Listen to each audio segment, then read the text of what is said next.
Okay, नमस्कार. आज आपण लवळ च्या शेतामध्ये आहोत. लवळ गाव, लवळ नंबर 1 या. नमस्कार. आज आपण आलेलो आहोत लवळ या ठिकाणी आणि आज आपण पाहतो की जे काही पावसामुळे शेतकऱ्याचं नुकसान झालेलं आहे. आज आपण थेट शेतातल्या बांधावर आहोत आणि आज ज्या नुकसानीविषयी आपण या ठिकाणी आढावा घेणार आहोत.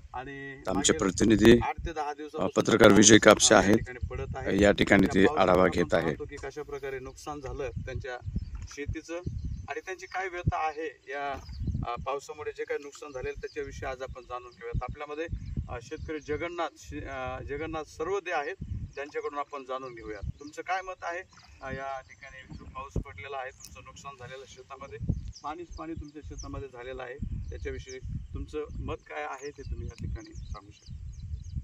8 दिवस झालं, 8 ते 15 दिवस झालं सारखा पाऊस चालू आहे. तर सगळं पाणी झालेलं आहे, सोयाबीन पेरलेलं आहे, सोयाबीन सगळं कसं झालं बघायचं राडा.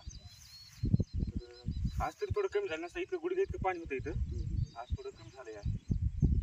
तर शासनाने लक्ष द्यावं, अनुदान, नुकसान भरपाई काय जे असेल ते शेतकऱ्याकडे लक्ष द्यावं.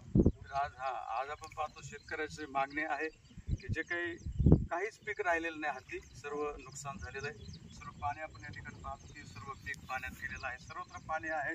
आणि आता त्यांची जी काही आशा होती पिकाची येण्याची, आता त्यांच्या हाती काय नाही लागणार. आणि म्हणून त्यांची शासनाकडे, शासन दरबारी एकच मागणी आहे की त्या शासनाने या गरीब शेतकऱ्यांकडे, जो शेतकरी आम्ही पाहतो देशाचा जो कणा आहे, ज्या शेतकऱ्याच्या जीवावर आपण पाहतो देश चालतो, प्रगतशील होतो, सुजलाम सुफलाम होतो, त्या शेतकऱ्याची व्यथा शासनाने या माध्यमातून जाणून घ्यावी आणि लवकरात लवकर प्रत्येक शेतकऱ्याला त्यांच्या पिकाची जी काही हानी झालेली आहे पावसामुळे नैसर्गिक, त्यांची हानी भरून काढावी, त्यांचं नुकसान भरपाई द्यावं. आणि शेतकऱ्याला त्या ठिकाणी जो निराश झालेला शेतकरी आहे, दुःखी झालेला शेतकरी आहे, अनेक ठिकाणी तर आम्ही पाहतो अनेक शेतकरी आत्महत्या करत आहेत, अनेक शेतकरी दुःखामध्ये आहेत. निश्चितच आमची मागणी आहे आमच्या या बंधूची, शेतकरी बंधूची, की शासनाने याच्यामध्ये गांभीर्याने लक्ष घालवावं आणि शेतकऱ्यांच्या झालेल्या पिकाची नुकसान भरपाई तात्काळ द्यावी. म्हणून सर्व शेतकऱ्यांची एकच मागणी आहे की शासनाने ताबडतोब पंचनामे करावेत आणि नुकसान भरपाई करून शेतकऱ्यांना त्या ठिकाणी मदत करावी, सहकार्य करावं.